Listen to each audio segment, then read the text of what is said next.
Ya. Bueno, primero que nada, manifestar que estoy muy contento de volver a estar al aire con ustedes después de tanto tiempo. Eh, Todavía tengo vivos mis recuerdos con mucho cariño, ¿no? Las emisiones, por ejemplo, de Inútiles y Subversivos, que fue un programa de periodismo filosófico que surgió tras las revueltas estudiantiles del 2011 y que más tarde, ¿no? En 2015, si mal no recuerdo, se convirtió en Los Destituyentes, ¿no? Entonces, en esta ocasión, volvemos al aire con Rodrigo y nuestros queridos amigos Sergio y Gerardo, a partir de la iniciativa del Mauro Amar, ¿no? Que también hace parte de este panel, quien desde un medio clave, que es el sitio electrónico Ficción de la Razón, ha organizado este piloto, un programa que ojalá florezca, ¿no? Con otros tantos y tantas invitadas e invitades en estos tiempos, yo diría, marcados por la desolación, ¿no? Y donde por lo mismo me parece que estas y otras formas de comunicación social son muy necesarias para pensar en común y contrarrestar la espiral de violencia a la que estamos siendo arrastrados. Así que les doy la bienvenida a este magnífico panel, eh, a los auditores o teleauditores, ¿no? Y damos comienzo entonces a esta sesión, a esta conversación, ¿no?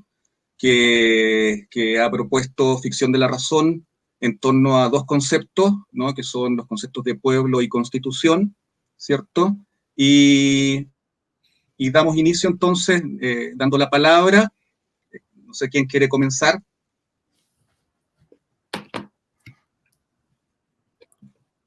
Yo creo que Sergio quiere comenzar. Tiene cara de que quiere comenzar. Además, yo no me llamo ahora. Ya, así como para plantear una primera problemática, ¿no? Hablar de la Constitución es un poco genérico, desde qué punto de vista, en función de qué objetivos, ¿no? Entonces yo propondría bajarlo inmediatamente al caso que nos atinge más inmediatamente, que es la circunstancia afortunada de que el movimiento de protesta chileno haya logrado poner en el horizonte de reivindicaciones la necesidad no solo de destituir, ¿cierto?, el pacto juristocrático entre la concertación y la derecha, ¿no?, sino de destituir la Constitución, digamos, que define el horizonte de ese pacto juristocrático que tiene atrapado y secuestrado a Chile, ¿no? Y, por tanto, plantea la posibilidad de una nueva Constitución que me parece a mí es el problema en el que hay que insistir de manera radical, sobre todo porque es en ese lugar donde la misma lógica de la Constitución devela su condición de tecnología de poder en la medida en que devela su condición ortopédica en la producción ficcional de un pueblo que estaría encarnado en la figura de la ley, ¿no? Entonces, quizá en ese plano, no digo que es el único, pero en ese plano es donde hay que discutir precisamente qué sería y cómo estaría constituido eh, ese pueblo, que es la figura ficta de la tradición jurídica occidental, que se daría a sí mismo una constitución, ¿no? ¿Cuáles serían las características de ese pueblo, ¿no? Y no digo que esta es una pregunta divorciada de la teoría, pero es una pregunta eminentemente histórico-política en el sentido en que ese pueblo no puede ser simplemente asociado o indiferenciado con la figura del pueblo nacional que predominó en el siglo XX en América Latina y en Chile en particular, ¿no? ¿Cuáles serían entonces las características de ese pueblo que hay que precisar a la hora de pensar en la hora de una nueva constitución, ¿no? ¿Cuáles son las características de ese pueblo? Que ya no es el pueblo criollo selectivo del Estado post-independentista del siglo XIX, pero que tampoco puede ser el pueblo nacional popular articulado hegemónicamente por las tecnologías de la transculturación, de la fictive ethnicity, ¿cierto?, del mestizaje, ¿no?, y de la configuración de una identidad simbólica de los chilenos, ¿no? ¿Cómo pensar ese pueblo en otros términos, en su condición heterogénea de manera radical, ¿cierto? Y cómo esa radicalidad, esa radical heterogeneidad impone políticamente, teóricamente, éticamente, impone la necesaria reflexión sobre el estatuto de la mujer en el contrato social: el estatuto del inmigrante y el estatuto de los pueblos indígenas, que por supuesto son tres de los tantos otros grupos que han sido sistemáticamente invisibilizados e excluidos a la vez en la configuración ficticia de la noción del pueblo nacional popular del siglo XX, ¿no? Como la crisis de lo nacional popular, producto de la globalización y de la intensificación neoliberal, nos obliga a pensar en un pueblo que no tiene sustancia ontológica, ni ideológica, ni identitaria, ni cultural, ni espiritual, y que está necesariamente cruzado por las verticales radicales de la cuestión de la diferencia sexual, la cuestión de la diferencia étnica y la cuestión de una ciudadanía que no quede reducida a la autenticidad y a la pertenencia territorial, es decir, una ciudadanía que se define a sí mismo más allá del concepto moderno europeo, ¿cierto?, de ciudadanía nacional.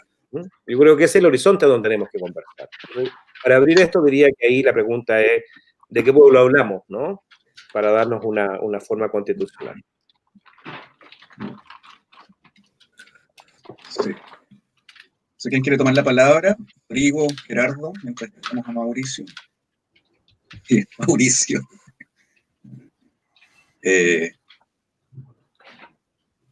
Rodrigo, Gerardo. Sí. ¿Intervengo o Rodrigo quiere? Sí, no, dale. Yo estoy recién esperando que el intelecto agente pueda relampaguear un poco. Sí, bueno, excelente este encuentro, porque yo de alguna manera desde hace muchos años fui un fiel oyente de los destituyentes, ¿no? Así que es bueno como que seguir esa línea. Tenía preparado algunos puntos relacionados con otros temas, pero bueno, quizás se recojan en la medida que ahondemos en la discusión, ¿no? Pero sí, bueno, para un poco responder y darle hilo a lo que decía Sergio, y ser fiel, ¿no?, a los dos principios del encuentro, ¿no?, que es pueblo y constitución. Yo también, de alguna manera, creo que es lo que Sergio quería decir, ¿no?, que es un tema importante, pero a la misma vez son dos ejes sobre los cuales uno debe tener cierto escepticismo, ¿no? Y voy a decir por qué, al menos tres razones, ¿no? A los dos ejes me refiero a constitución y pueblo, ¿no? Obviamente que las tres razones pudieran ser multiplicadas y ahondadas de muchas maneras, ¿no? Pero yo diría que obviamente que el primer problema es el problema del constitucionalismo, ¿no? ¿Qué función puede tener el constitucionalismo en el presente, sobre todo en su diseño liberal, diagramado en la tradición anglosajona del derecho, ¿no? Recuerdo que hace unas semanas hubo un encuentro con Fernando Atria y se le preguntó si realmente el constitucionalismo liberal o legalismo liberal, como se le suele llamar en las escuelas de derecho, tenía algún tipo de ideario del bien común, ¿no? Es decir, una manera de renovar el contrato social más allá de normas meramente procedimentales, ¿no? Y no me parece que respondió a la altura del problema, ¿no? Ahora, esto es interesante porque en Estados Unidos, lo que algunos se los he comentado, la derecha ha sido más eficaz porque ha venido desarrollando maneras de renovarse ante justamente la crisis de un liberalismo que ya no tiene una legitimidad, ¿no? De alguna manera la irrupción de la revuelta es una expresión, ¿no?, de la quiebra del pacto social, ¿verdad? Y el caso de Chileno es ejemplar, pero me parece que es algo que se va a intensificar en todos los casos, ¿no?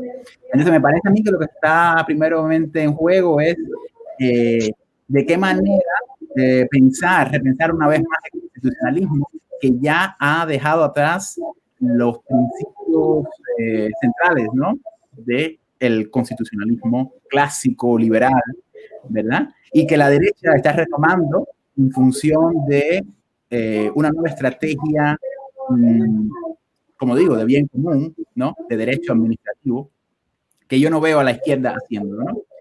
En Estados Unidos, para dar un ejemplo, la izquierda ha estado siempre en la retaguardia, defendiendo lo que se llama aquí progressive federalism, es decir, no ofreciendo una gran estrategia nacional o legal en términos de los principios, sino simplemente reaccionar a nivel de los estados y esperar que de alguna manera eso se pueda convertir en normas nacionales, ¿no? Eso es una especie de localismo, ¿no? Recuerdo que una vez John Beasley Murray le llamó una especie como de socialismo en un único estado, ¿no? Es decir, bueno, si podemos resistir desde mi estado, desde mi región, entonces más o menos compensamos, ¿no? Entonces me parece que eso no es suficiente, ¿no? ¿De qué manera el constitucionalismo puede generar un nuevo diseño? Es algo crucial, ¿no? En la discusión que viene.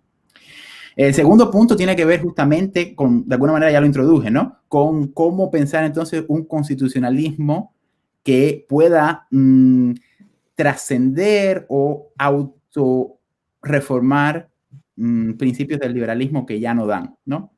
Y la amenaza está en que la derecha sí le interesa renovar esto hacia el lado iliberal, ¿no?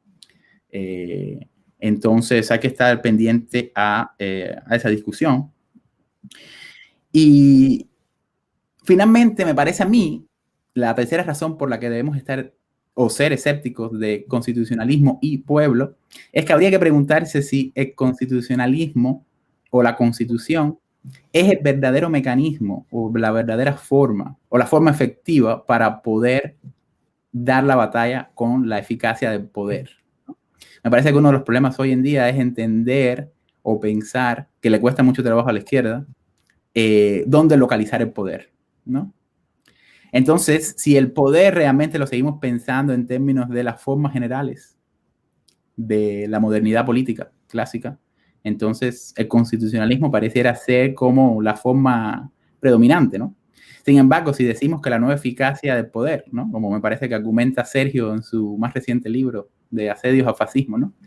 Es una batalla entre existencia y capital, o pudiéramos decir que la nueva eficacia del poder está más ligada a la organización topológica, ¿no? Entre territorios, ¿no? Metrópolis y lo que está en su afuera, ¿no? Es algo que me parece que incluso aquí la derecha chilena, ¿no? Hugo Herrera ha tematizado eso mejor que la izquierda, ¿verdad? En Estados Unidos es una discusión que la izquierda no toca, ¿no? Para nada. Entonces también es un problema, ¿no? ¿De qué manera reintroducir estos temas?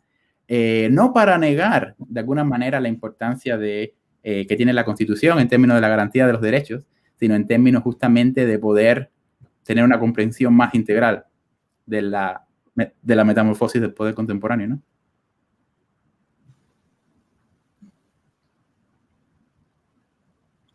Mauro, te pasó la posta como falso líder, como todo líder.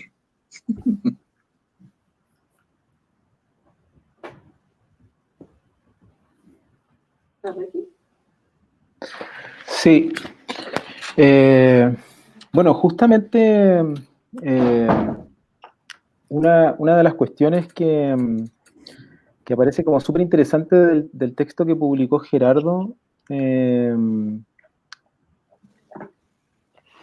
es la posibilidad de pensar la post-hegemonía como una suerte de puesta en tela de juicio, ¿no? De esta, justamente de esta como suerte de dialéctica que se produciría entre dos términos que son los que de alguna manera también están presentes en la constitución de esta misma conversación, ¿no? Me gustaría preguntarles un poco a todos, ¿no? ¿Hasta qué punto justamente no se convierten como en dos cuestiones antagónicas o imposibles de anudar, ¿no? La idea de pueblo y constitución, ¿no? ¿No serían justamente, digamos, por un lado, el pueblo una suerte de forma de los sin forma, ¿no? O límite, digamos, absoluto de la posibilidad de representación, ¿no? Y la Constitución no es acaso siempre al mismo tiempo una solidificación, una suerte de amarre en la forma del destino también de los pueblos, ¿no?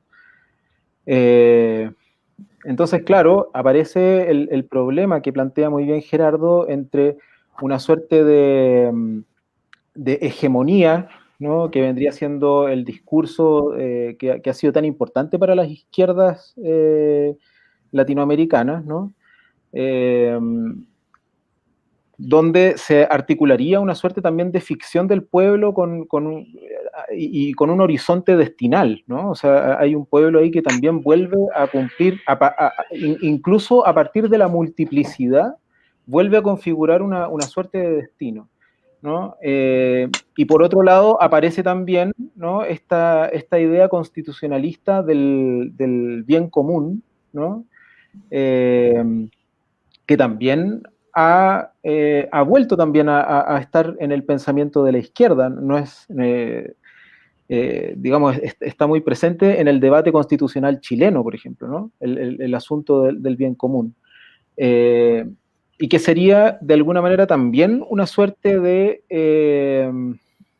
de articulación de un destino donde además, digamos, la forma quedaría fijada a través de límites muy precisos, ¿no? Porque todos sabemos que la ley, digamos, es quizás el dispositivo más potente que puede existir, digamos, para fijar el destino no solo de los pueblos, sino también de los mismos, de los individuos y el control sobre la vida de los individuos, ¿no? Entonces ahí queda una cuestión que es súper difícil de resolver e incluso de conversar, ¿no? Porque, por ejemplo, en el discurso de la prensa chilena, ¿no? Está muy presente la idea de que el pueblo quiere una nueva constitución, ¿no? El pueblo quiere una constitución que, digamos, le haga como una especie de upgrade al Estado, en el fondo, ¿no? A la forma actual del Estado. Como si la forma del Estado fuese una cuestión que llega a un punto de, digamos, de anomia, en el sentido de que es imposible de capturar, digamos, o de ser legítimo finalmente, y entonces necesita una renovación, un Estado 2.0 y con una nueva carta de navegación, y con eso listo, ¿no? Con eso solucionamos el problema, ¿no? Entonces, pueblo y constitución, en la manera en que lo han entendido los medios, ¿no? Fundamentalmente, y muchos teóricos, fundamentalmente los que están de alguna manera abogando por el problema tanto de la hegemonía, que no dejan de ser muchas veces constitucionalistas, ¿no? Y los de la constitución del bien común, ¿no? Lo que hacen también es de alguna manera sellar una suerte de horizonte sobre qué significa justamente el pueblo, ¿no? O sea, no es una relación tampoco simétrica, porque la constitución, ¿no? O el constitucionalismo lo que hace de alguna manera también es operar sobre el pueblo y explicar qué es el pueblo. Es más, ¿no? La idea de un pueblo, de una nación, por ejemplo, o de un Estado plurinacional, ¿no? Es justamente, digamos, dar vuelta el paradigma, digamos, de este Estado unitario sobre el que se ha concebido, por ejemplo, Chile, muy como al modo francés, quizás, ¿no? Pero, sin embargo, vuelve a construir una suerte de destino, ¿no? Entonces, me gustaría tal vez que conversáramos sobre esa tensión que quizás es imposible de suturar. Y donde aparece ahí elementos como la posthegemonía, pensamientos como el pensamiento destituyente, ¿no? Y la misma idea de pueblo, finalmente. Sí, estaba pensando que una de las cosas, a propósito de la dialéctica que aparece como el lugar común de las discusiones entre pueblo y constitución, ¿no? O entre poder constituyente y poder constituido, ¿no?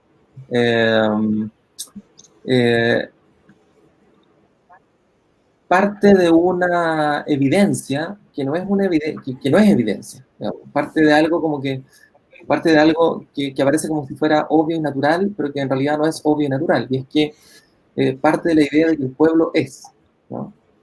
Y me parece que más bien lo que habría que pensar precisamente para tensionar esa dialéctica sería una suerte de que, digamos, pensar de que el pueblo nunca está en el pueblo, ¿no? El pueblo nunca está en el pueblo. Esa sería como una pequeña fórmula, o el pueblo no calza con el pueblo, digamos. Esa sería como una fórmula que ya pondría de alguna manera en tensión la cuestión de la dialéctica entre pueblo y constitución, por decirlo de alguna manera. Ahora, un segundo punto que me parece que es interesante es que, claro, lo que marcaba Sergio en un principio, ¿no? Como la idea juristocrática es la idea moderna por antonomasia, que presupone algo así como un destino, que es lo que planteaba Mauro, ¿no? El pueblo como un destino que necesariamente tiene que coagularse, digamos, en esta dialéctica finalmente, en esta constitución, ¿no? O en este punto representacional, ¿no? Pero si el pueblo es lo que no está en el pueblo, ¿no? Entonces hay un doble movimiento, por así decirlo, que permite sustraer al pueblo también de esa misma maquinaria, ¿no? Entonces, ese sería un punto. Creo que, sin embargo, alguien que pensó en algún minuto la posibilidad de pensar una lectura, por ejemplo, del poder constituyente más allá de la dimensión constitucionalista, ¿ya? Fue Toni Negri, ¿no? Toni Negri instala la idea de cómo pensar el poder constituyente en el contexto en que el Estado-Nación ya ha caído, digamos, ¿no? Es decir, cómo pensar el poder constituyente en el momento en que, la supuesta dialéctica estatal, digamos, está sobrepasada completamente por la potencia del imperio, por así decirlo, ¿no?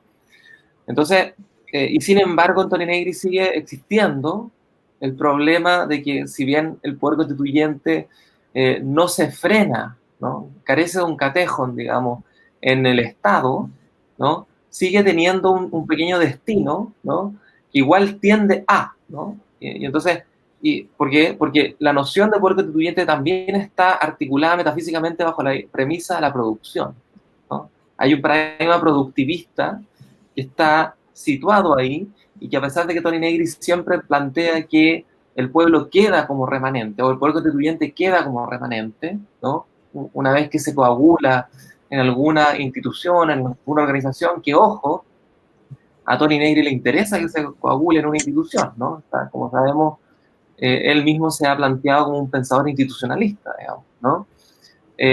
No obstante, ¿no? Ese pueblo, ¿no? Parece estar siempre destinado a la constitución de, ¿no? A la producción de, ¿no? Si acaso entendemos pueblo por ese pueblo constituyente. Entonces la pregunta sería, si es que el pueblo no calza con el pueblo, ¿no? Entonces habría una dimensión no productiva precisamente en el pueblo que permitiría detener de alguna manera esa dialéctica, digamos, hacia o bien un aparato constitucional o bien hacia, digamos, hacia lo que fuera, digamos, ¿no? Esa sería como un poco me parece la inflexión que uno podría hacer con Toni Negri ahí, ¿no? Que por más, yo creo que Toni Negri llevó al máximo las posibilidades del paradigma constituyente, ¿no? O es uno de los teóricos que ha llevado al máximo la idea del paradigma constituyente, ¿no? Y en el fondo, digamos, al punto de superar la idea de que el poder constituyente tiene que coagularse en un Estado, ¿te fijas? O sea que lleva al máximo, por así decirlo, esa modernidad en el minuto en que él quiere pensar un poder revolucionario en el contexto de lo que él denomina la posmodernidad, ¿no? Entonces la cuestión ahí es cómo pensar una inflexión respecto de esa dialéctica que se mantiene en Toni Negri, que me parece que obedece a la estructura de la producción, ¿no? Donde en Toni Negri no está problematizada la cuestión de la producción. Y me parece que la dimensión destituyente que marca la incoincidencia del pueblo con el pueblo, ¿cierto? Podría marcar precisamente el reducto no productivo de una dimensión del pueblo que, por tanto, no puede necesariamente articularse en una teleología particular, ¿no? Y que quedaría como remanente, pero un remanente no productivo, ¿no? Este es el punto inflexión, me parece, respecto de Negri. Entonces, ese remanente no productivo uno podría vincularlo con la idea de la guerra civil, digamos. Eso sería un poco la cuestión de la guerra civil en el sentido de una proliferación de formas de vida, como lo piensa Tikkun, o como lo pensaría Marx también en el Manifiesto, ¿no? Cuando Marx dice, bueno, la guerra civil es algo que nos atraviesa permanentemente, que es la lucha de clases, ¿no? Y en un momento se visibiliza, y en algún momento, ¿cierto?, esa visibilización, ¿no?, desencadena el comunismo, digamos, ¿no? Entonces, uno podría pensarlo bajo este registro, pero lo dejo planteado como una pregunta, no lo tengo evidentemente para nada, digamos, firme, ¿no? Sí, es más bien una especulación, pero a propósito de esta idea de que el pueblo de que hay que pensar que el pueblo no calza con el pueblo, ¿no? Eso me parece que es un poco la entrada, ¿no?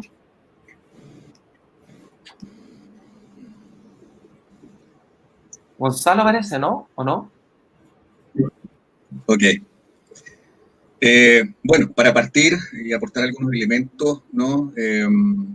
Yo diría que, bueno, y a propósito de los conceptos de pueblo y constitución, ¿no?, que aquí se proponen para su problematización y análisis, yo comenzaría diciendo que lo que vemos hoy en Chile, ¿no?, es que la multitud, por así decirlo, para no usar de entrada un concepto que estamos problematizando, que es el de pueblo, ha movilizado su potencia para hacer un uso, ¿no?, de la política más allá de su tradicional expropiación representacional y hegemónica, ¿no?, abriendo desde la revuelta de octubre, pero también desde mucho antes, ¿no?, la posibilidad de transformar las relaciones sociales en nuevas dinámicas de encuentro, de proliferación de formas de vida, y abriendo un momento constituyente donde lo que está en juego, yo diría, no son solo los contenidos de un nuevo marco jurídico institucional para el país, ¿no?, sino que la misma constitución de la constitución, como diría Sergio, ¿no?, en cuanto pregunta por la institución de nuevas formas de asociación política más democrática, digámoslo así.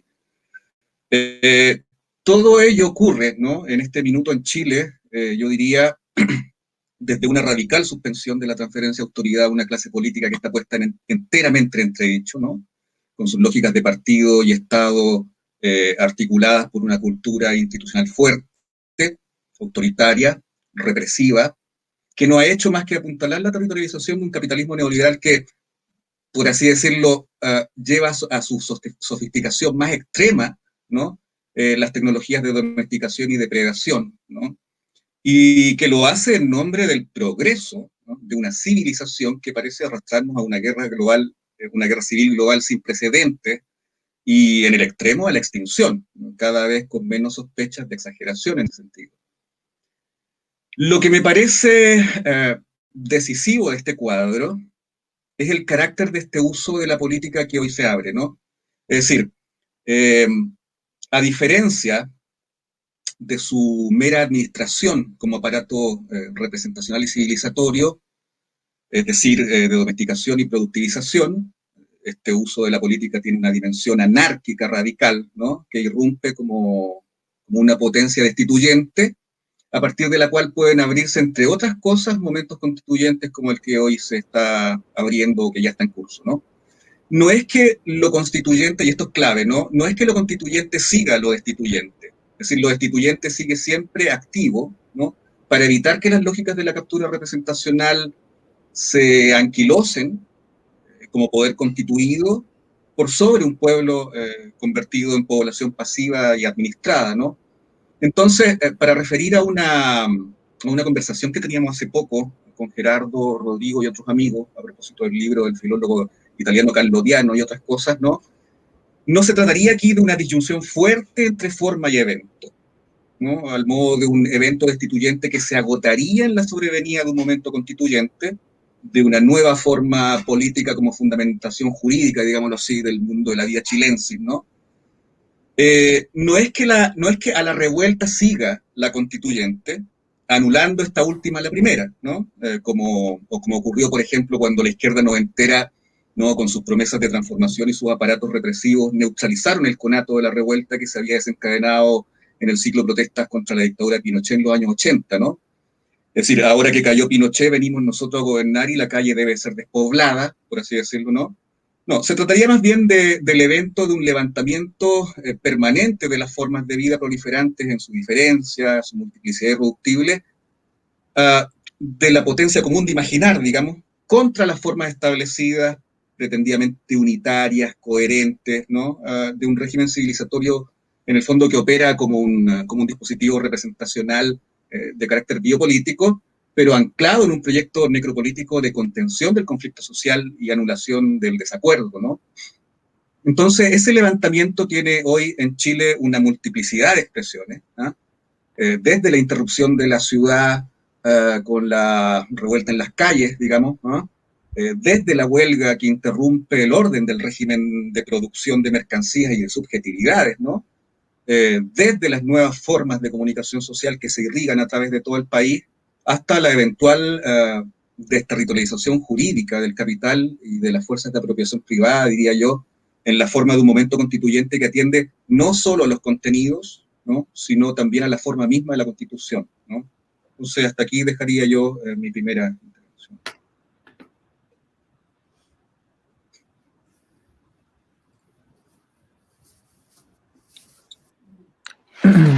Gerardo, no sé si tú tienes algunas ideas a propósito de lo que se está hablando. Sí, bueno, es importante todo lo que se ha dicho, ¿no?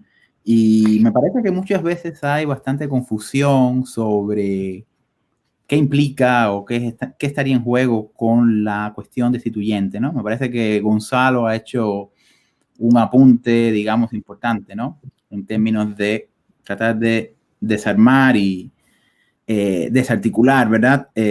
Esa continuidad o esa aglutinación, ¿no? O pegamento de fase 1, destitución, y luego fase 2, destitución, ¿no? Y me parece que esto se conecta con lo que decía Rodrigo, de alguna manera.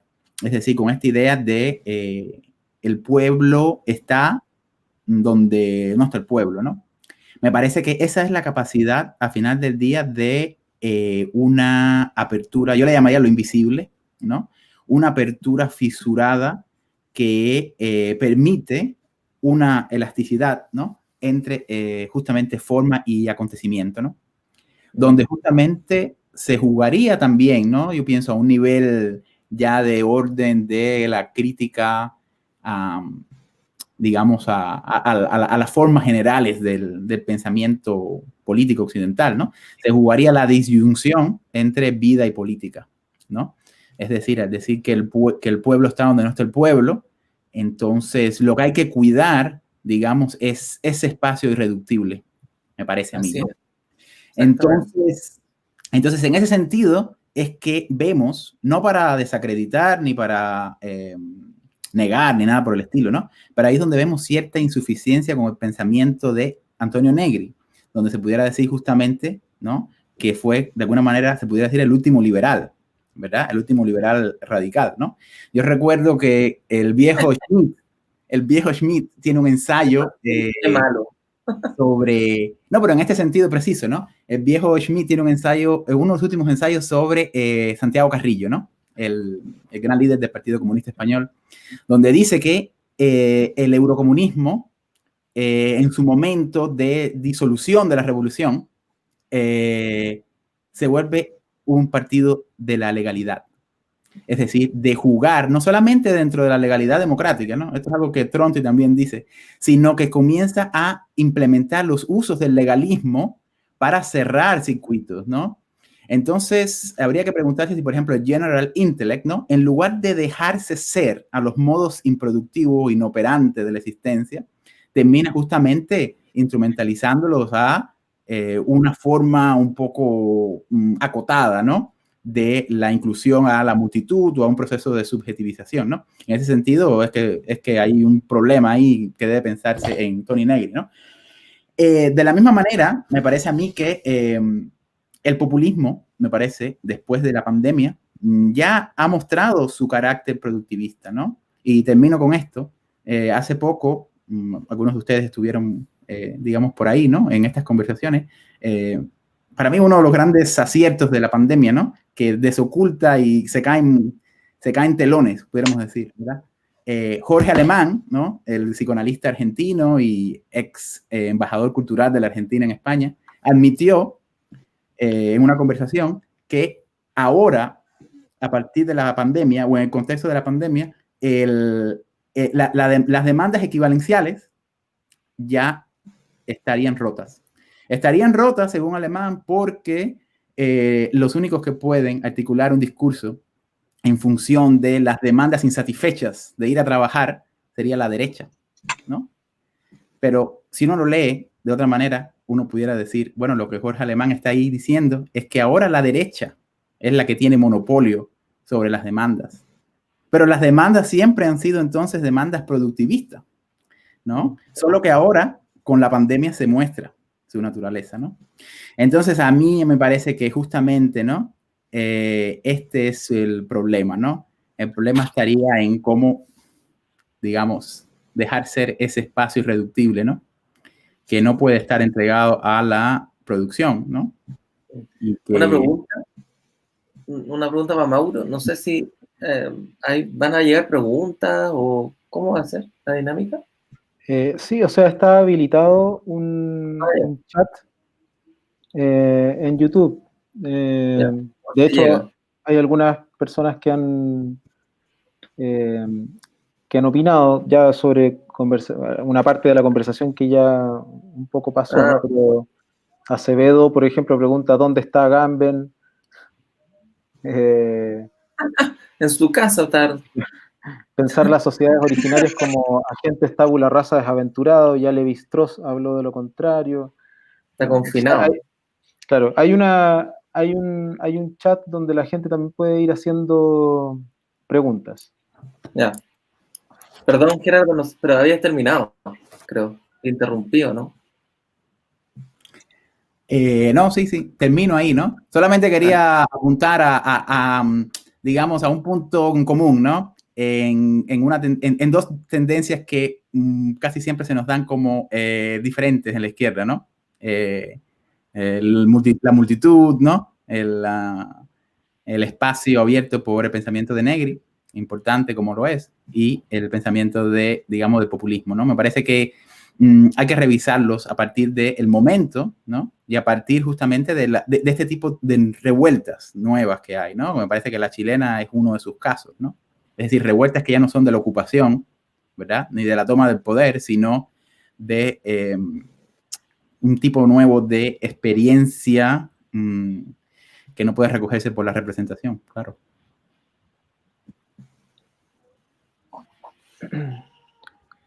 Sergio, te veo con una cara de preocupación sobre lo que se está hablando y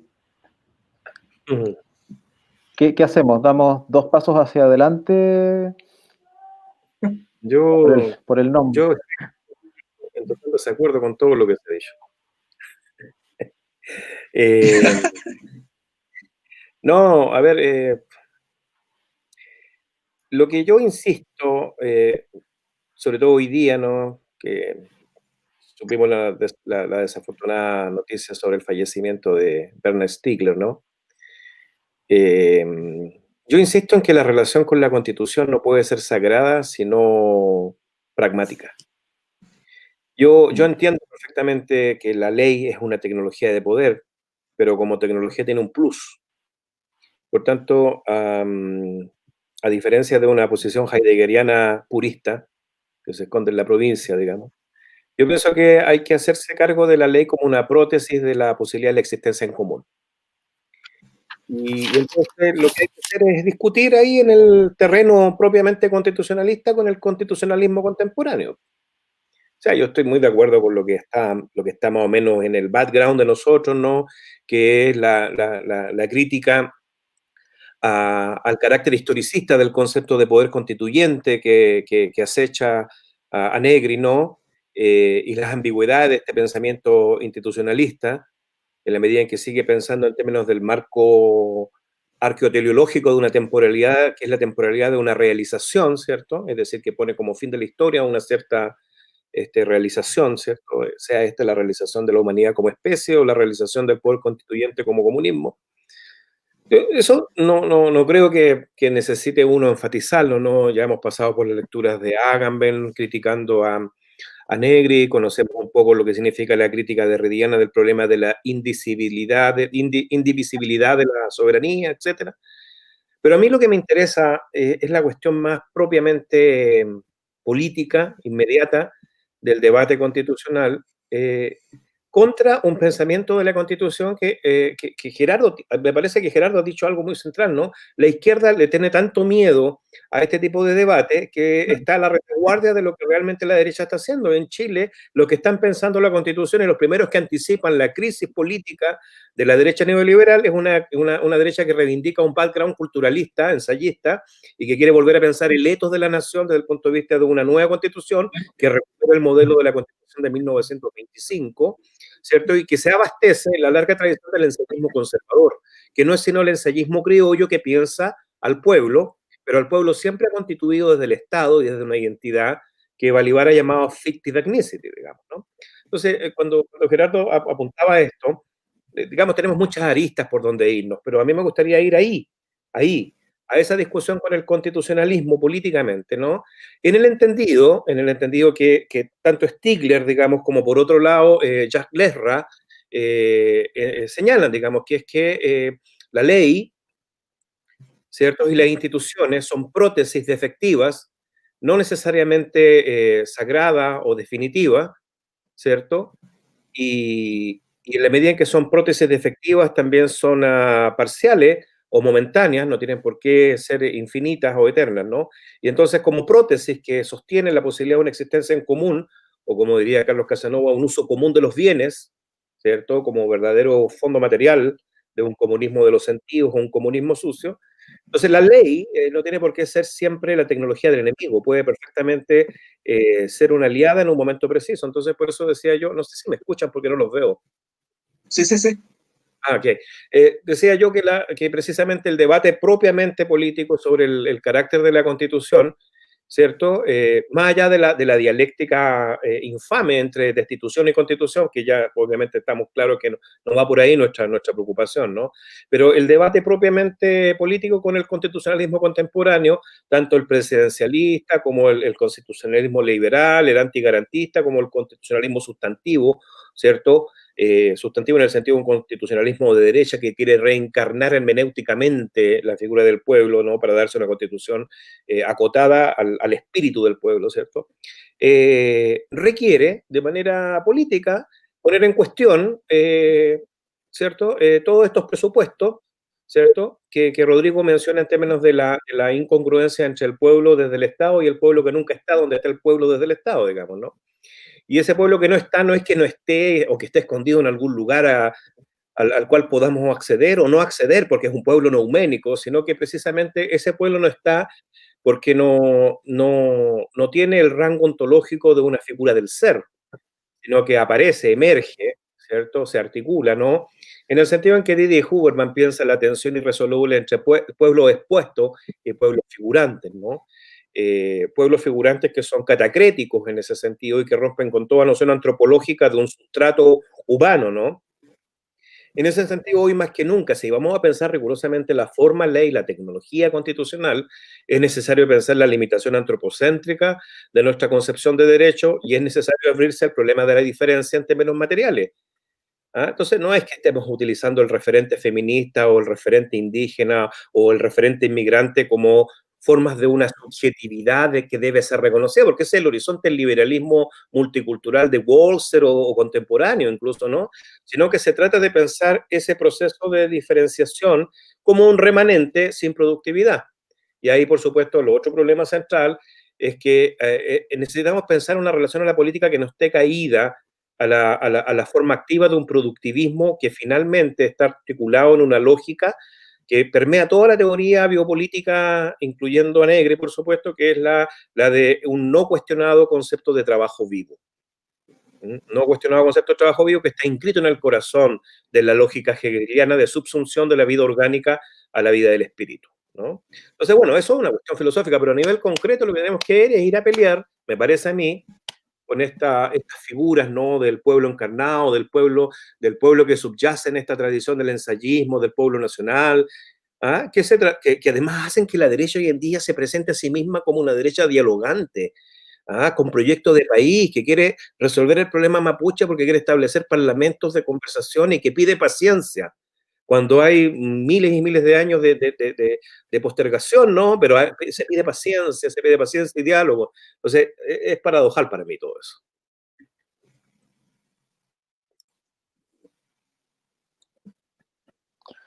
Sí, pues en el último tiempo hemos visto justamente surgir una suerte de derecha, además intelectual, que era una cuestión que estaba perdida, ¿no? En la historia, digamos, de la tradición del pensamiento chileno.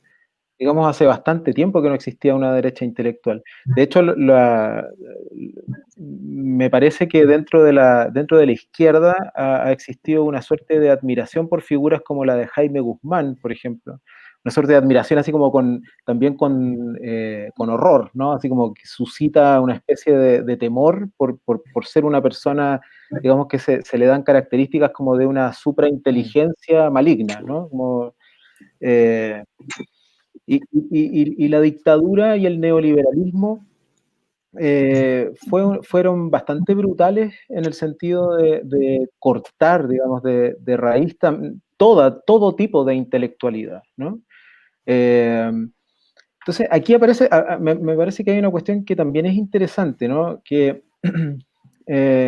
el horizonte sobre el cual nosotros vivimos, ¿no? Es el del neoliberalismo, ¿no? En el sentido de un neoliberalismo que no es solamente un horizonte económico, sino que es un paradigma cultural sobre el que se constituyen las relaciones sociales, las prácticas de la vida, ¿no?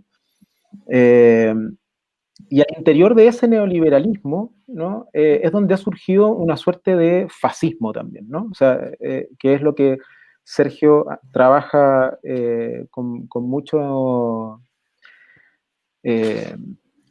digamos, con mucha profundidad en asedios al fascismo, ¿no? Y dentro de, o sea, por un lado aparece este fascismo neoliberal, ¿no? Que vendría siendo como el amigo imbécil de la derecha contemporánea, ¿no? Y por otro lado aparecen estos otros, ¿no? Estos otros que incluso son antineoliberales, ¿no? Aparece una suerte de derecha que, bueno, aparentemente es antineoliberal, porque no hemos visto ninguna práctica real, constitutiva, ¿no? Una forma de vida no neoliberal, ¿no? Pero aparece esta otra derecha, y es ahí, digamos, donde quizás hay que poner el foco, siendo así muy schmittiano quizás, ¿no? El foco de la enemistad, ¿no? Porque por un lado son aquellos con los que eventualmente es necesario el diálogo, ¿no? Y de hecho, si se crea así una nueva constitución, o se avanza hacia una nueva constitución, es con este sector con el que uno podría establecer una suerte incluso de pacto, ¿no? Pero ahí siempre hay un peligro, ¿no? Porque justamente el proceso constituyente lo que afirma es la definición de un marco jurídico sobre el que se va a articular la vida, ¿no? Sobre el que la vida se va a dar, digamos, en una determinada sociedad, ¿no? Y justamente, digamos, en ese pacto tenemos a una derecha con la que habría que establecer una suerte de diálogo, y que es una derecha que de todas maneras es, no siendo neoliberal, sí es destinal, ¿no? Entonces, ¿hasta qué punto, digamos, una nueva constitución no es en sí mismo, digamos, ¿no? Desde su origen, ¿no? Por el hecho de ser una constitución, ese es el asunto, ¿no? Por el hecho de buscar transformarse en una suerte de marco jurídico global sobre la vida, ¿no? Y de qué manera quizás uno podría llevar a cabo una suerte de praxis política constitutiva de una forma de vida, ¿no? En la que la vida efectivamente no sea posible de ser capturada por los dispositivos del poder, es decir, una vida que sea efectivamente digna de ser vivida, ¿no? Y por tanto, ¿es posible acaso pensar un proceso constituyente que abra la puerta, digamos, a una suerte de multiplicidad de la vida más allá del mismo proceso constituyente y más allá de las posibilidades mismas de la Constitución, que en el fondo lo que siempre busca, ¿no? La Constitución es dar forma, ¿no? Es dar forma a una vida y por lo tanto someter también la vida a digamos, a una determinada forma, ¿no? No sé si se entiende el punto. Déjame comenzar ahora a mí con una pequeña apostilla a lo que tú dijiste y así después yo. Yo creo que tú dijiste algo central ahí, ¿no? Que es la Constitución es una tecnología que da forma, porque en el fondo de lo que se trata en esta cuestión de Constitución y pueblo es de la tensión entre la potencialidad de la vida y la forma impuesta por la Constitución o por la ley, digamos, ¿no? Ahora esta tensión a mí me parece inescapable, me parece que es una tensión inescapable que no tiene solución. No creo, digamos, en que sea posible vivir fuera de la forma, en la existencia abismal, ¿cierto?, de lo informe, demasiado tiempo, digamos, ¿no? Por eso la revuelta es la revuelta y no la cotidianidad.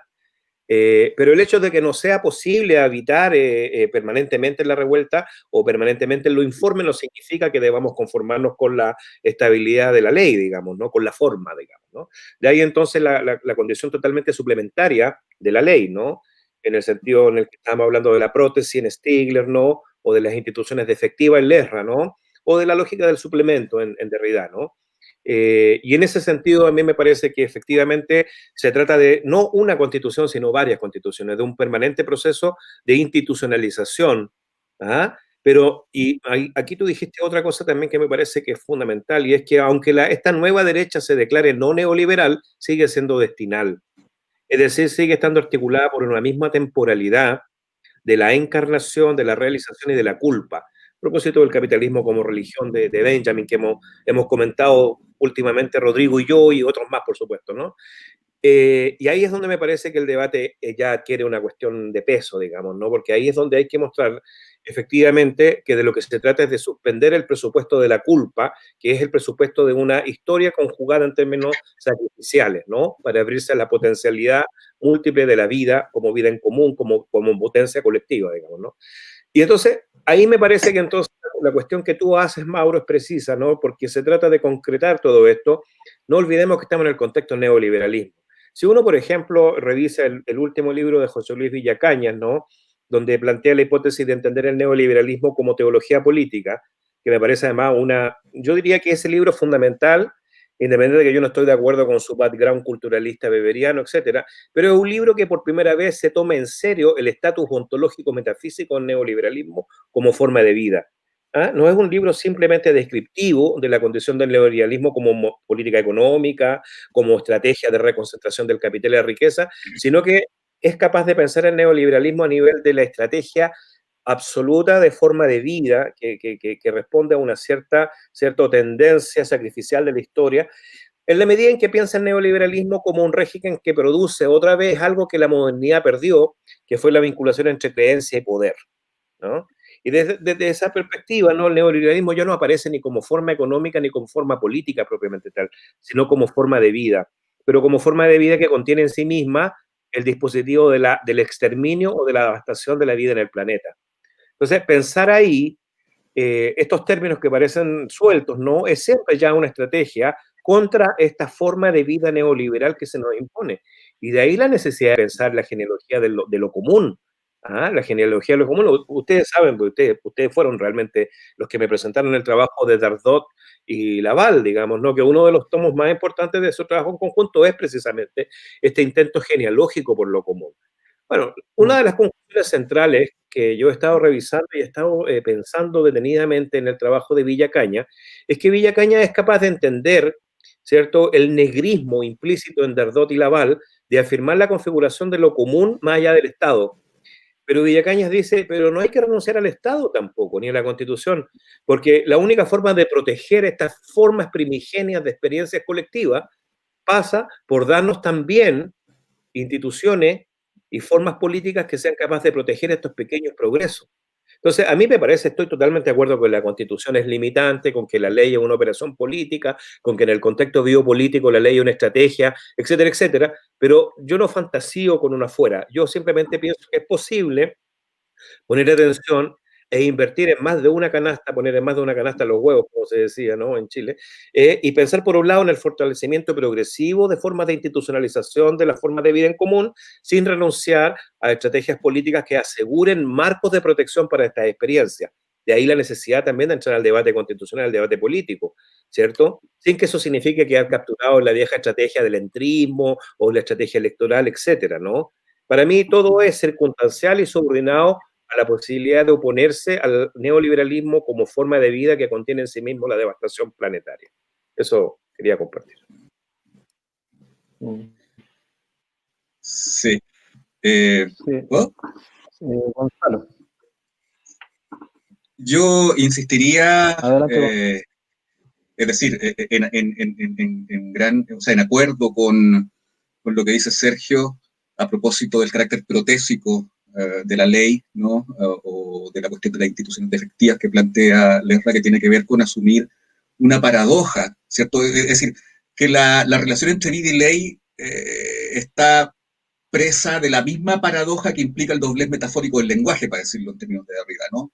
Entonces, el imaginario político, me parece moderno, se ha jugado en la conjura de esa paradoja.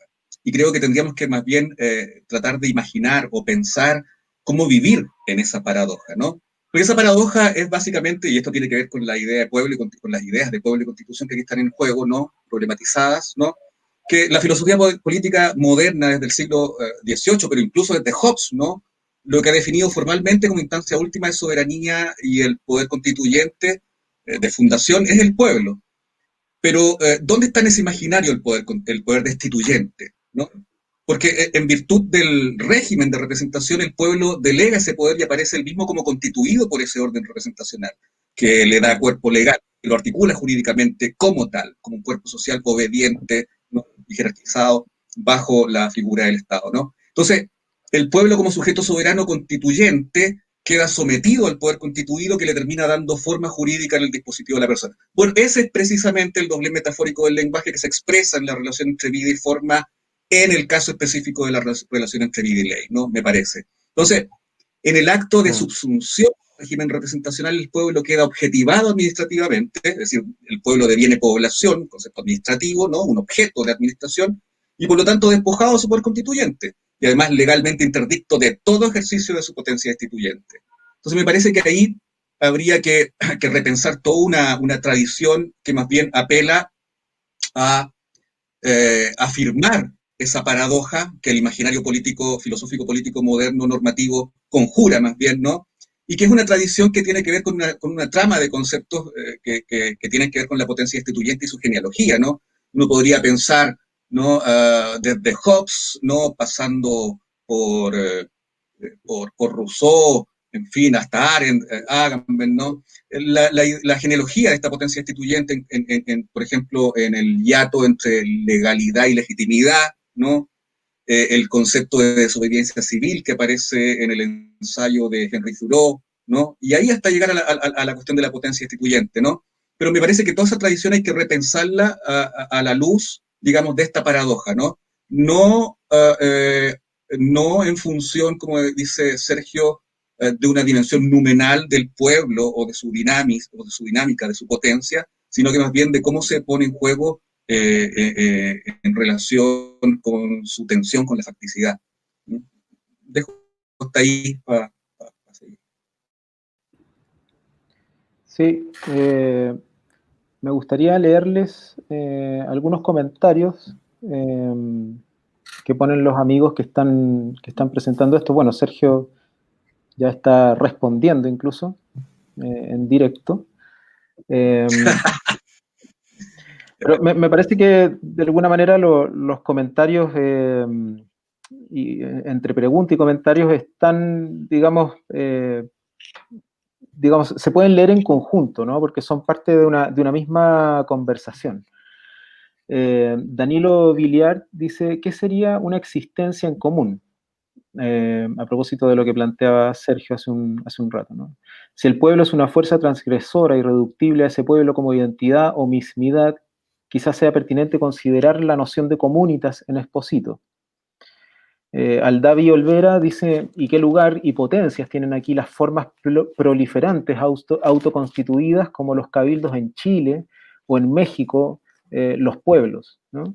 Que es una pregunta interesante porque justamente pone énfasis en la praxis misma, ¿no? Del ejercicio de formas que, como bien dice Sergio, aun cuando no son necesariamente contrarias a la idea de una constitución o de un nuevo pacto, por decirlo de alguna manera, como asunto estratégico, sin embargo, mantienen en función, ¿no? Praxis colectivas que van mucho más allá de las fórmulas de captura del poder, ¿no? O al menos apuntan a la posibilidad de la construcción o de nuevas formas de vida, ¿no? Él dice, en México los pueblos zapatistas de 1917 pusieron en jaque al constitucionalismo y su forma particular de vida apelaba a dos cosas básicas, la dignidad y el respeto. ¿No habría una forma distinta de constituciones en los cabildos? Bueno, creo que Sergio podría ahondar un poquito sobre eso, y de todas maneras voy a leer la pregunta de Paula Cucurella, que también Sergio responde, ¿no? Desde la academia, oponerse al neoliberalismo, refortaleciendo lo común, exigiría abandonar las múltiples formas en que reforzamos en nuestras prácticas el culto a la persona y a la personalidad, ¿no? Que igual es también muy certero el punto que pone Paula, porque justamente la academia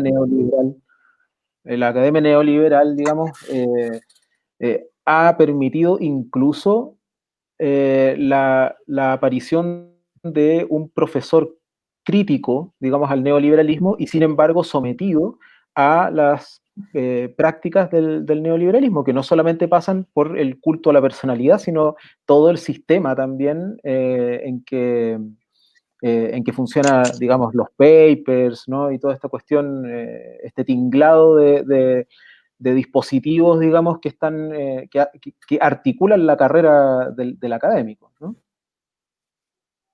No sé si a Sergio le gustaría intervenir en ese punto. Bueno, no es necesario que yo me sienta interpelado necesariamente, pero yo diría, salvo por Paula que hace ese comentario brillante, ¿no?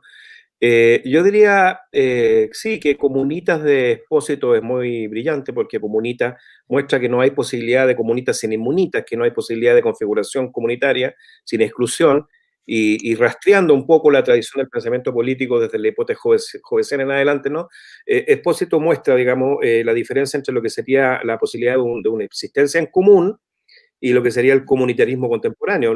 Yo, por lo menos, y creo que ustedes tampoco, estamos recurriendo a un concepto ni folclórico, ni tradicional, ni ontológico de comunidad o de comunitarismo, sino tiene que ver con otra cosa. Por eso enfatizaba yo la idea del uso común de los bienes, ¿no? Porque para mí el origen de este pensamiento está en los artículos de la Gaceta Renana de Marx sobre el robo de la leña y la criminalización del uso común de los bienes, donde surge precisamente no solo la proscripción del uso común como uso legítimo, sino la criminalización de formas de organización no productiva de relación con la naturaleza o con los recursos naturales, ¿no? Entonces, para mí no se trata del comunitarismo, digamos, ¿no? En ese sentido, Expósito ha sido importante en ese lugar en particular, junto a otros. Respecto a lo que dice Aldavi, claro, por supuesto, ahí hay que pensar en la singularidad, porque de lo que se trata en el fondo es de la singularidad de estos procesos de autoconstitución y de autoorganización. Yo no sé, por ejemplo, si podamos explicar el proceso zapatista ni en los términos de la revuelta tradicional, ni como modelo de un nuevo tipo de revuelta, que fue lo que ocurrió precisamente con el zapatismo y la izquierda académica, ¿no? Que encontró en el zapatismo el boom para reorganizar sus querellas humanistas y terminó transformando una lucha específica, ¿cierto? Y acotada, que debe ser descrita en su propia genealogía, en un modelo normativo y moralista con el que se configuró, ¿cierto?, una especie de paradigma de la nueva lucha. Y eso es problemático siempre. Y por supuesto, con respecto a lo que dice Pablo, me parece fundamental, pero no en términos morales, ¿cierto? Porque en términos morales parece como una especie de autocrítica, nosotros los académicos debiéramos tener cuidado, etcétera. No, en términos estructurales, como lo enseña Willy Thayer en su libro sobre la crisis no moderna de la universidad moderna, como lo enseña Bill Readings, la gran estrategia del neoliberalismo, a diferencia del paradigma tradicional conservador, fue el de flexibilizar el currículum al punto de hacer caber dentro de la universidad todos los posibles discursos críticos debilitados. Es decir, hacer caer el discurso crítico al interior de la universidad, incorporándolo al currículum, pero a falta, ¿cierto?, con falta absoluta de predominancia, con falta de principio articulatorio. Esa es la flexibilidad neoliberal. Entonces, lo que pone en escena esa flexibilidad es la necesidad de pensar en una relación teoría-praxis que no está regulada normativamente de acuerdo a los cálculos tradicionales del pensamiento político de izquierda. Ya no tenemos la relación teoría-praxis de carácter normativo con el que solíamos pensar y calcular los procesos históricos. Y ahí entonces, más que una cuestión moral con respecto a cómo nosotros nos comportamos, cómo reciclamos, cómo evitamos el culto de la personalidad, o cómo le hacemos trampa al capitalismo, nos productivista, pensamos de manera no normativa, universalista, ni pastoral, la relación entre teoría y práctica, ¿ya? Que es la cuestión que está de fondo, porque además me parece a mí que desde el punto de vista de la lucha, los profesores universitarios, aparte de sus propias luchas, no tienen mucho que decir. No tienen mucho que decir en términos generales. ¿Ah? O sea, el intelectual general que Foucault desmontó brillantemente ya no va más. Entonces, ¿por qué pensar en términos incluso negativos en el intelectual general o en el académico? Salvo que los también luchan, tienen sus propias reivindicaciones, sus propios conflictos, sus propias luchas, pero precisamente por eso lo que se requiere acá es pensar esta cuestión de manera radical, estructural, no en términos morales. ¿Le puedo dar una vuelta cortita a la pregunta de Aldavi?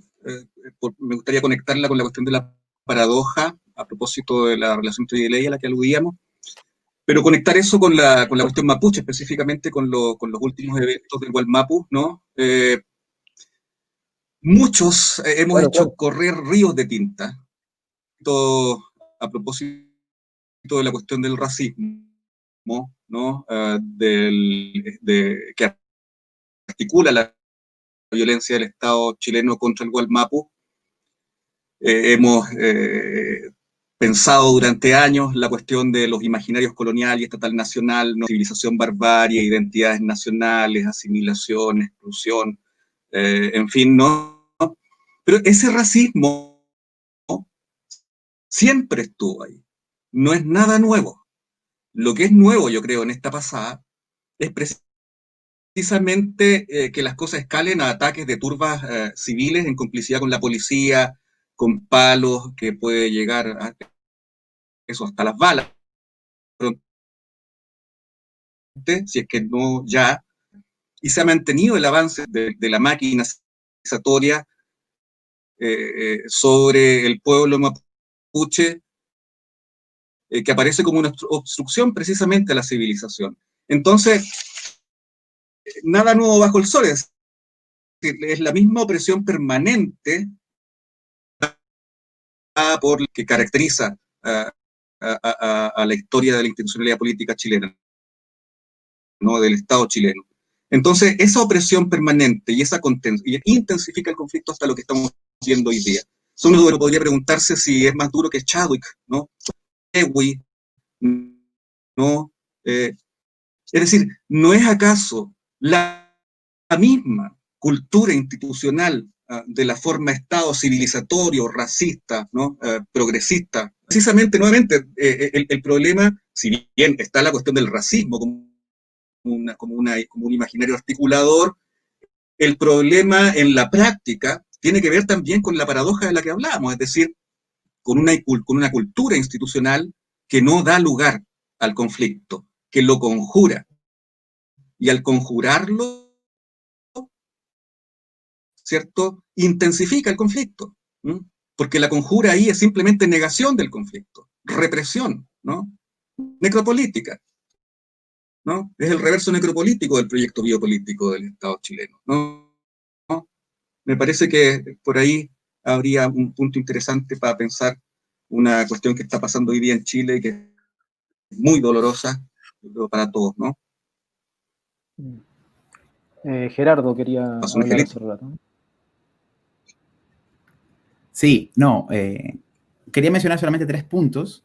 Me pareció fantástica la invitación al pragmatismo de Sergio, porque al final, una de las cosas a tener en mente, me parece a mí, y que también despeja una de las acusaciones que a veces se le hace a cierto espíritu de especulación teórica, es a insistir en la necesidad de generar efectos políticos, ¿no? Y el libro de Sergio, Asedios al fascismo, invita a eso, y también lo que ha propuesto ahora, ¿no? Entonces, si eso es así, y Sergio dijo una frase muy importante, ¿no? Dijo, lo importante es mantener un constitucionalismo perpetuo, ¿no? O en movimiento. Bueno, me parece a mí que, y sobre todo esto es muy pertinente para la rúbrica del encuentro, ¿no? Constitucionalismo y pueblo.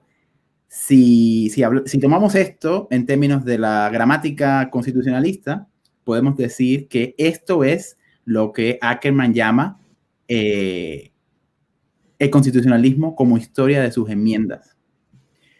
Ahora, eso parece ser algo banal, pero fíjense ustedes que el propio Ackerman lo hace explícito en su tercer volumen, diciendo que ese arco, digamos, ¿no?, de la relación entre institución y movimiento ha llegado a un fin ya en los años 80, con la revolución de Reagan, es decir, con el neoliberalismo, y justamente ahí se acaban los procesos de enmienda. Y los procesos de enmienda no son más que justamente la forma en que los pueblos quieren darse forma, ¿no es verdad? Entonces, uno tendría que justamente defender, ¿no?, la producción de forma constitucional en virtud de dejar el espacio para la producción de enmienda. Por ejemplo, piensen ustedes en la consolidada democracia española. Desde el año 78 no ha tenido una sola enmienda, ¿verdad? Ahí vemos una verdadera crisis de legitimidad. Es decir, la legitimidad tiene que producirse, como también decía Gonzalo, como me parece que Gonzalo quería sugerir, ¿no? Tiene que producirse no desde la negación del conflicto, sino impulsando que el conflicto, ¿verdad?, genere formas de autodeterminación que crean procesos de irreversibilidad, que es lo que le da la enmienda a la forma constitucional, ¿no? Ahora, termino con esto, ¿no? La pregunta hoy es, ¿dónde están las élites intelectuales y políticas capaces de poder avanzar en esto, ¿no? Es decir, hay ideas, ¿verdad? Pero ¿por qué no se recogen? Es una pregunta más bien, ¿no? Bueno, una observación, pero a propósito de lo que plantea Sergio también, porque la tesis de Sergio de una constitución en movimiento puede tener 2 lecturas, ¿no? Una lectura clásica, donde la asimilamos a algo así como una lectura trotskista, por así decirlo, una revolución permanente, una constitución permanente, pero sabemos que esa permanencia de la revolución significa nada más que el girar la rueda de la dialéctica entre lo constituido y lo constituyente, ¿no? Infinitamente. Si el pueblo no está donde está el pueblo, y entonces deberíamos entonces abrir otra lectura posible a esa constitución en movimiento, pensando que el movimiento no es un movimiento circular, sino que es un movimiento rítmico y múltiple, ¿no? Y en ese movimiento rítmico y múltiple, ¿no?, precisamente cabría pensar entonces algo así como un afuera en el dentro, ¿no? Cómo la Constitución abre un agujero, ¿no?, abre la posibilidad del ritmo, se deja cantar una Constitución, ¿no? Cómo la Constitución puede tener algo así como una ventana interna donde pueda escuchar un pequeño canto, un pequeño ritmo, ¿cierto?, que precisamente por esa misma razón no la clausure, y sin embargo ese ritmo, ¿qué es lo que es, no? Ese ritmo no es otra cosa que una ética o una forma de vida, y por lo tanto una enmienda, siguiendo a lo que plantea Gerardo, sería precisamente una cristalización posible de una forma de vida que no cesa de ritmar, ¿no?, el movimiento de la Constitución, digamos. Entonces, sería una constitución que en el fondo, o sea, pensar una constitución sería pensar un campo, por así decirlo, medianamente abierto que permita, ¿no? Un afuera en su propio interior, pero un afuera precisamente no dialéctico, sino que un afuera que se mantuviera y se resistiera como un afuera, ¿no? Y en ese sentido, como un ritmo, como una forma de vida que no logra, ¿no?, circunscribirse a la forma instalada por el propio constitucionalismo, porque en el fondo, y voy a lo que planteaba Gonzalo, que muchas veces se habla del racismo, el racismo para arriba para abajo, el racismo para arriba para abajo. Pero resulta que el racismo no es un elemento, y yo creo que todos compartimos eso, digamos, no es un simple elemento que pueda descartarse simplemente siendo más humano o haciendo una constitución más humana, sino que el racismo surge precisamente en función de la escisión de la forma de vida, ¿no?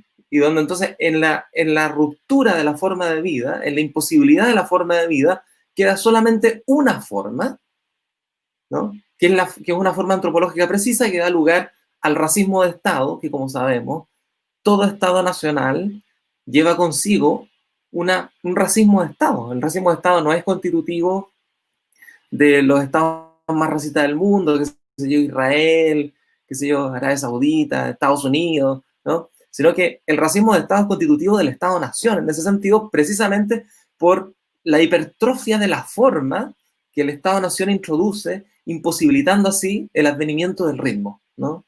Y creo que ahí habría que pensarlo, ¿no? Como ese advenimiento del ritmo, como ese afuera, que no se deja subsumir en una Aufhebung, en una superación dialéctica, ¿no? Sino que precisamente interrumpe el circuito de la bicicleta, de la rueda, que quiere girar, ¿no?, en una órbita perfecta, a propósito justamente, ¿no?, de donde viene el término revolución, ¿no? La revolución como el movimiento orbital perfecto de las esferas celestes, ¿no? Justamente tenemos que impedir la revolución, ¿no? La revolución es precisamente lo que está de fondo como paradigma en el proceso constituyente, ¿no?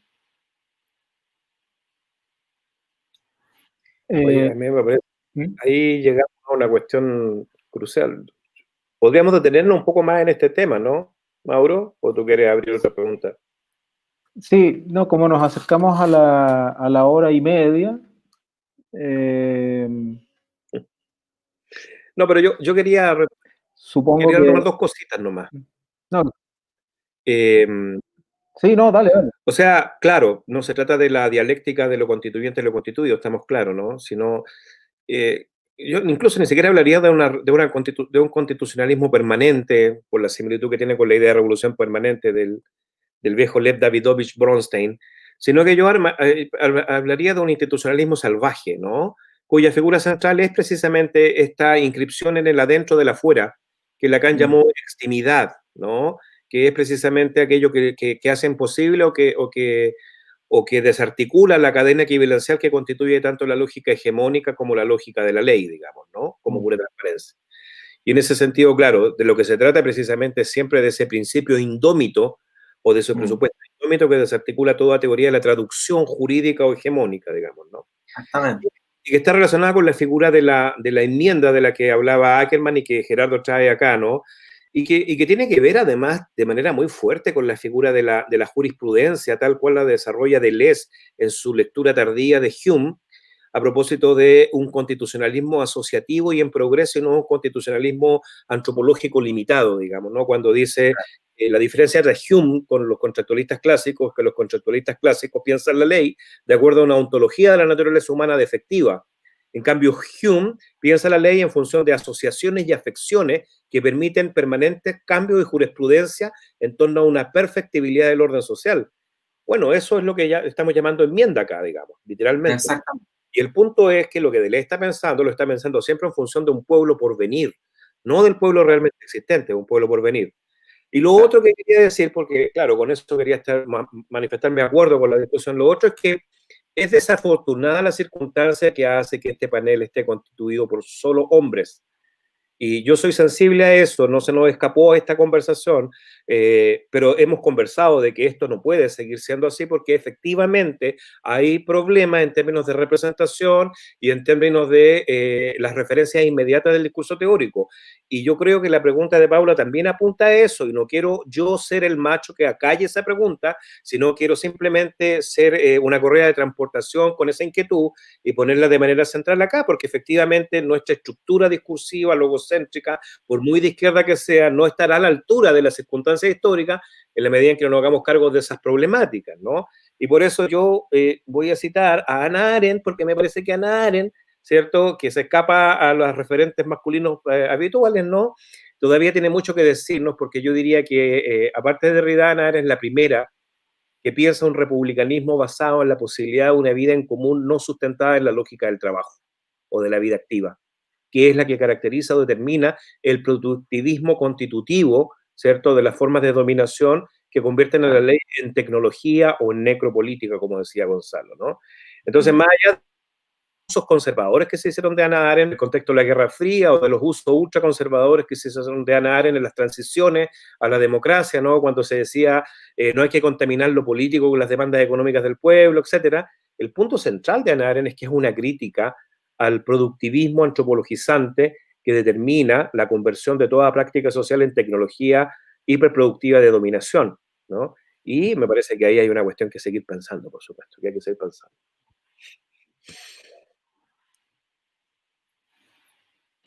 ¿Estamos? Sí, bueno, queridos.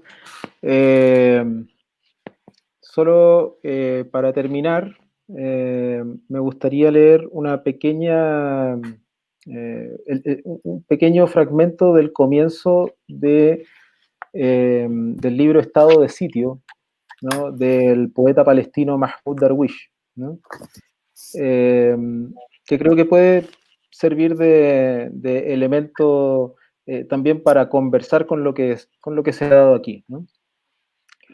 Aquí, en la falda de las colinas, ante el ocaso y las fauces del tiempo, junto a huertos de sombras arrancadas, hacemos lo que hacen los prisioneros, lo que hacen los desempleados, alimentamos la esperanza.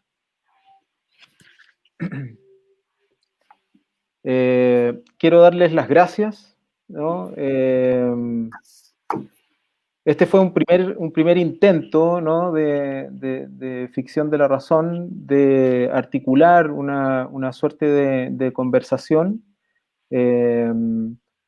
Vamos a tratar de ir perfeccionándolo, mejorando también las plataformas, los tipos de conversación que se pueden dar, ¿no? Pero creo que fue un buen experimento y yo les agradezco mucho que hayan participado. Así que Gracias, Mauro. un saludo a todos y por supuesto a toda la gente que estuvo viendo la transmisión. Gracias a todos. Sí. Chao, chao. Gracias. Chao, hasta luego.